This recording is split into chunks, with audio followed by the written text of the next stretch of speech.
जय माता दी मेरे प्यारे दोस्तों, स्वागत है आपका हमारे चैनल में गुरु से मार्गदर्शन में। दोस्तों, शास्त्रों में लक्ष्मी माँ को धन की देवी माना जाता है। कहा जाता है कि माँ लक्ष्मी का आशीर्वाद पाने के लिए शुक्रवार के दिन पूरी श्रद्धा से उनकी पूजा करनी चाहिए। अगर आप माँ लक्ष्मी की कृपा पाना चाहते हैं तो कुछ उपाय करने होंगे, वो भी शुक्रवार के दिन। तो दोस्तों, सावन के महीने में भगवान शिव का महीना होता है और यह महीना भगवान शिव को ही बहुत प्रिय होता है। भोलेनाथ की पूजा भी की जाती, आराधना की जाती है। साथ ही इस महीने माता लक्ष्मी की अगर आपको विशेष कृपा पानी है तो माँ लक्ष्मी को धन की देवी भी माना जाता है। कहा जाता है माँ लक्ष्मी का आशीर्वाद पाने के लिए सावन के महीने में शुक्रवार को यह उपाय जरूर करें। इन उपायों से माँ लक्ष्मी प्रसन्न हो जाएंगी, अपने साथ साथ कुबेर जी को भी आपके घर लाएंगी। जी हाँ दोस्तों, यानी कि मतलब है माँ लक्ष्मी आप पर प्रसन्न हो जाएंगी और आपके घर में धन की वर्षा होने लगेगी। तो दोस्तों, आपको बता दें कि शुक्रवार के दिन माँ को अर्पित होता है। शुक्रवार को लक्ष्मी माँ की पूजा करनी चाहिए, बहुत विधि विधान से करनी चाहिए। थोड़े से उपाय हैं, अगर आप शुक्रवार के दिन इन उपायों को कर लेंगे तो माँ लक्ष्मी आप पर अत्यंत प्रसन्न होंगी। और बहुत छोटे छोटे से उपाय हैं, तो आप इन्हें जरूर करें। तो दोस्तों, आपको बता दें कि संध्या काल में माता लक्ष्मी की करनी है आपको पूजा। जी हाँ दोस्तों, आपको संध्या काल में माता लक्ष्मी की पूजा जरूर करनी है। जिस जातक पर माता लक्ष्मी की कृपा होती है वह जातक कभी भी पैसों की तंगी से बोर नहीं होता है, मतलब उसको पैसों की तंगी कभी नहीं होती है। दोस्तों, घर में खुशियां आती हैं, शांति बनी रहती है। शुक्रवार का दिन शुक्र ग्रह को भी समर्पित होता है। शुक्र ग्रह को धन प्रेम का कारक माना जाता है। इस दिन कुछ उपाय करने से माँ लक्ष्मी आप पर प्रसन्न हो जाएंगी, यानी कि आपके जो शुक्र ग्रह हैं वह मजबूत हो जाएंगे और आप पर माँ लक्ष्मी की कृपा बरसने लगेगी। तो आपको संध्या काल में ही उनको प्रसन्न करना है। आप माँ लक्ष्मी को कमल का फूल बहुत ज़्यादा प्रिय होता है। इस दिन सुबह स्नान करने के बाद सफ़ेद रंग के कपड़े आपको धारण करना है। इसके साथ ही माँ लक्ष्मी की विधि विधान से पूजा करनी है।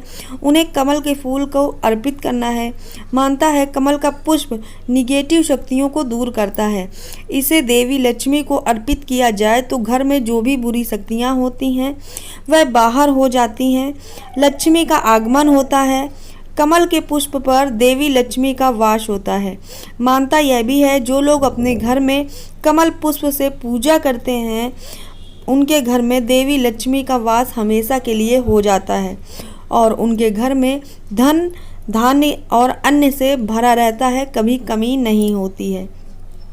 तो दोस्तों, ये रहा पहला उपाय जो कि आपको संध्या काल के समय उनकी विधि विधान से पूजा करनी है। और अगर हो सके तो कमल का पुष्प लेकर अगर आप पूजा करेंगे तो बहुत अच्छा होगा। अब दोस्तों, बात कर लेते हैं घर में मुख्य द्वार पर क्या करना है आपको। कहते हैं जिस घर में साफ सफाई होती है माँ लक्ष्मी वहाँ निवास करती हैं। इसी वजह से शुक्रवार के दिन घर का जो मेन गेट होता है एकदम साफ सुथरा रखना चाहिए। गंगा जल का छिड़काव जरूर करना चाहिए। इसके साथ ही दरवाजे पर शुभ लाभ लिखना चाहिए और स्वास्तिक भी बनाए रखना चाहिए। माँ लक्ष्मी घर के मुख्य द्वार से ही प्रवेश करती हैं। अगर वो साफ सुथरा देखेंगी तो आप पर प्रसन्न हो जाएंगी, आपकी सारी मनोकामना को पूर्ण करेंगी। अब बात कर लेते हैं तीसरे पॉइंट की कि घर को शाम के समय घर में अंधेरा बिल्कुल भी नहीं होना चाहिए। शाम का समय माँ लक्ष्मी के आगमन का समय होता है। इस समय पूरे घर की लाइट को जला देना चाहिए। घर के किसी भी कोने में अंधेरा नहीं रहना चाहिए। ऐसा करने से घर में निगेटिव ऊर्जा का वास नहीं होता है।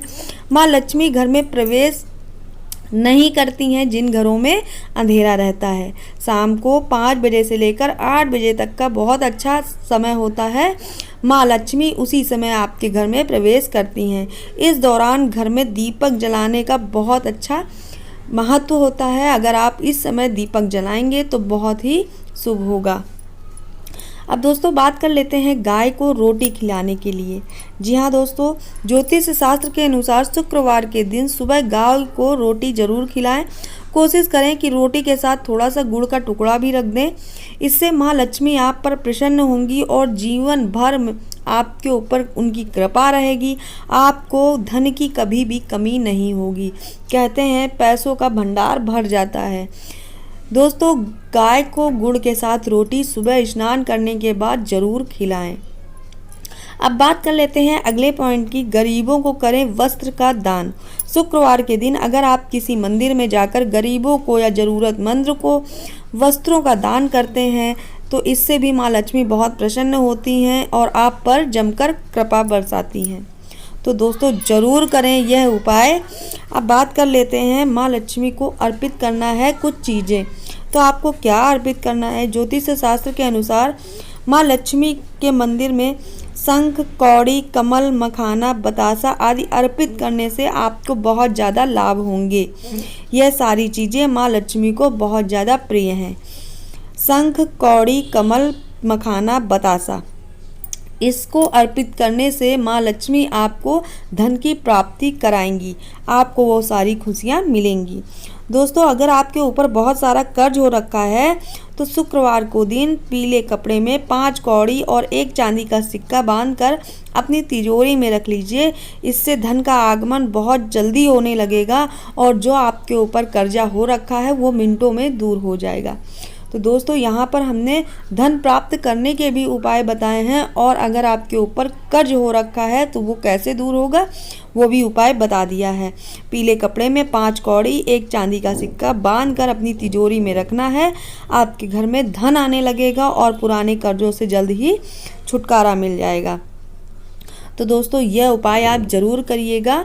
और एक लास्ट में और बता देते हैं कि जो घर की बहू बेटियां होती हैं प्रतिदिन सुबह उठकर स्नान करने के बाद तांबे के लोटे में तुलसी को जल देना चाहिए। उसके बाद तुलसी के कुछ पत्ते ले लीजिए, लोटे में डाल लीजिए और पूजा करिए। पूजा करने के बाद इस जल को सभी घर के कोने में छिड़काव कर दीजिए, मुख्य द्वार पर भी कर दीजिए। इससे जो भी निगेटिव ऊर्जा घर में आ गई है वो दूर हो जाएगी और घर में खुशियां ही खुशियां होने लगेंगी। तो दोस्तों रविवार के दिन आपको तुलसी में जल नहीं डालना है और ना ही उसकी पत्तियां तोड़नी हैं। तो दोस्तों ये ज़रूर याद रखिएगा, घर की बहू बेटियां इस उपाय को कोई भी कर सकता है। तो दोस्तों ज़रूर करिएगा ये उपाय। धन प्राप्त करने के बहुत अचूक उपाय हैं। शुक्रवार के दिन माँ लक्ष्मी को आप प्रसन्न करिए इन उपायों के द्वारा और देखिए आपके घर में धन की वर्षा कैसे नहीं होती है। आपके घर में कुबेर जी का स्थान हो जाएगा, वो उनका वास हो जाएगा। जितनी भी निगेटिव ऊर्जा है दूर हो जाएंगी, घर में खुशियों का वातावरण हो जाएगा। तो दोस्तों कैसी लगी आपको ये जानकारी कमेंट बॉक्स में ज़रूर बताइएगा और इन उपायों को करके आप धन धान्य से परिपूर्ण हो जाएंगे। कभी आपको इन चीज़ों की कमी नहीं होगी। अगर आपको हमारा जानकारी पसंद आई हो तो मेरे चैनल को सब्सक्राइब जरूर कर लीजिएगा। अगली जानकारी में हम फिर आपको नए वीडियो के साथ मिलेंगे। तब तक के लिए जय माता दी।